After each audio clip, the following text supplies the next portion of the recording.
அனைவருக்கும் வணக்கம். படப்பை ஏ ஜெகதீசன் பேசுகிறேன்.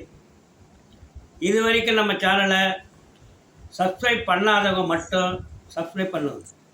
அப்படியே பக்கத்தில் உள்ள பெல் பட்டனை டச் பண்ணிடுங்க. ஒரு ஊரில் ஒருவன் இருந்தான்.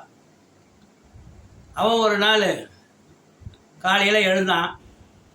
சட்டையை மாட்டினான். காசு ஒரு 500 ரூபா எடுத்து பையில் போட்டான். நேராக மார்க்கெட்டுக்கு வந்தான். மார்க்கெட்டுக்கு வந்துட்டு மட்டன் கடையை நோக்கி போகிறான். போயிட்டு தனக்கு வேண்டிய மட்டன்லாம் வாங்கிட்டான். காசு கொடுக்குறதுக்கு பாக்கெட்டில் கையை விட்டா காசு இல்லை. திருன்னு முழிக்கிறான். நம்ம சட்டப்பையில் போட்டோமே அது எங்கன்னா வழியில் விழுந்துடுச்சா, இல்லை நமக்கு தெரியாது யாருன்னா எடுத்துட்டாங்களா, ஒன்றும் புரியல.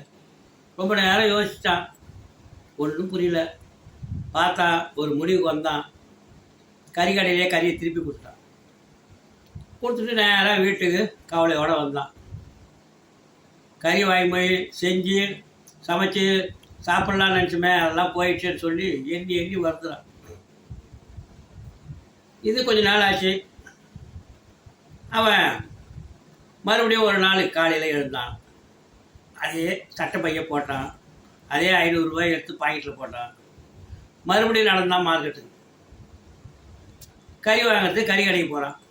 போகிற வழியில் ஒரு பையன் நடந்து போகிறான். தம்பி, எங்கேப்பா போகிற? நான் பள்ளிக்கூடம் போகிறேன். பள்ளிக்கூடம் போகிறதுக்கு ஏன் சோகமாக போகிறேன்? இல்லை, நான் ஏழை வீட்டு பையன். எங்கள் ஸ்கூலில் பணம் கட்டுறதுக்கு தான் கடைசி நாள். பணம் கட்டினா தான் நான் பரீட்சை எழுத முடியும். அதனால தான் சோகமாக போகிறேன். இவன் கொஞ்சம் யோசித்தான். எவ்வளோப்பா கட்டினான்னு? 500 ரூபான்னு. சரி, நம்மக்கிட்ட இருக்கிற 500 ரூபாய் அவனுக்கு கொடுத்தாருண்ணா.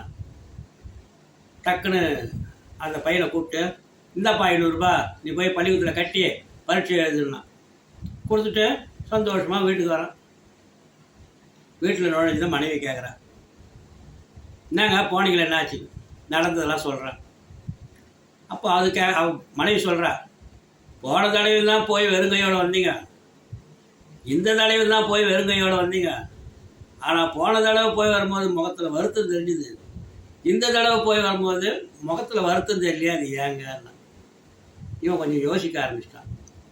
இந்த 2 நிகழ்வுக்கும் என்ன வித்தியாசம்? போன தடவையும் பணத்தை எழுந்தான், இந்த தடவையும் பணத்தை எழுந்தான். போன தடவை காணாமல் போச்சோ, திருடு போச்சோ. இந்த தடவை அவனாக பார்த்து ஒரு பையனை கொடுத்தான். போன தடவை பணம் இழந்ததுக்கு வருத்தப்பட்டான். இந்த தடவை பணம் இழந்ததுக்கு வருத்தப்படலை, சந்தோஷப்படுறான். யோசிச்சு பாருங்க என்ன காரணம்னு. பணம் இழப்பது மகிழ்ச்சிக்கோ வருத்தத்திற்கோ காரணம் அல்ல. வேற என்ன காரணம்? பணம் இழப்பை பற்றிய நம்மளுடைய அறிவு தான் காரணம். ஒரு பொருள் எப்பொழுதுமே நமக்கு கவலையை உண்டு பண்ணுவதில்லை. நாம் அந்த பொருளின் மீது பற்று வைக்கின்றோம், அதனால் நமக்கு கவலை ஏற்படுகிறது. பொருள் நம்ம விட்டு போகும்போது அழுகின்றோம். நாம் பொருளை விட்டு விலகும் பொழுது சந்தோஷப்படுகின்றோம். இந்த 2ஐயும் எண்ணி பார்த்து உங்கள் வாழ்க்கையை நல்ல விதமாக அமைத்து கொள்ளுங்கள். இப்படி தான் ஒருத்தர் அழுதுகிட்டு நின்றுட்டு இருந்தான். ஒருத்தர் போய் கேட்டார், ஏப்பா அழுகுறேன்னு? இழக்கிறதுக்கு பணம் இல்லைங்கன்னா. என்னடா சொல்கிறேன்னா? கிட்ட வான்னா. ஒரு பர்ஸை காமிச்சு, இந்த பர்ஸை இன்னொருத்தங்கிட்ட இருந்து திருடினேன். அப்புறம் தான் தெரிஞ்சது அந்த பர்ஸில் 1 பைசா கூட இல்லை, அதனால தான் அழுகுறேன்னா. நன்றி, வணக்கம்.